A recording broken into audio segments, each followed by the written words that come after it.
அன்பான கர்த்தருடைய பிள்ளைகளே, உங்கள் யாவரையும் ஆண்டவராகிய இயேசு கிறிஸ்துவின் நாமத்தில் வாழ்த்துகிறேன். இன்றைக்கும் கூட அநேக சகோதர சகோதரிகள் வண்ணங்களை குறித்து, அதாவது நிறங்களை குறித்து குழப்பிக் கொள்ளுகிறார்கள், குழம்பி போகிறார்கள்.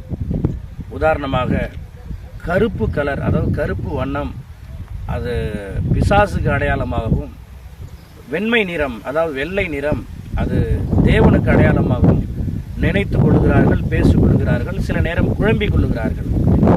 இதில் ஆச்சரியப்படுறதுக்கு ஒன்றும் இல்லை.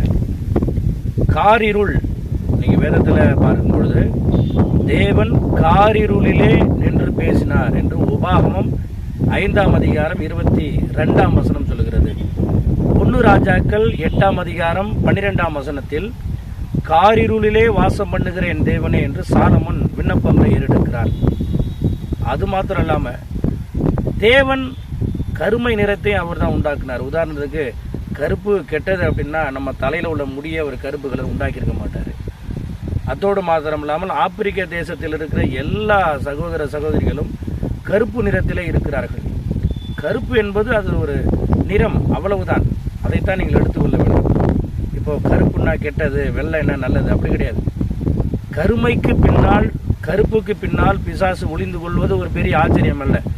வெண்மைக்கு பின்னால் ஒளிந்து கொள்ளுகிறான் என்பதுதான் ஆச்சரியம்.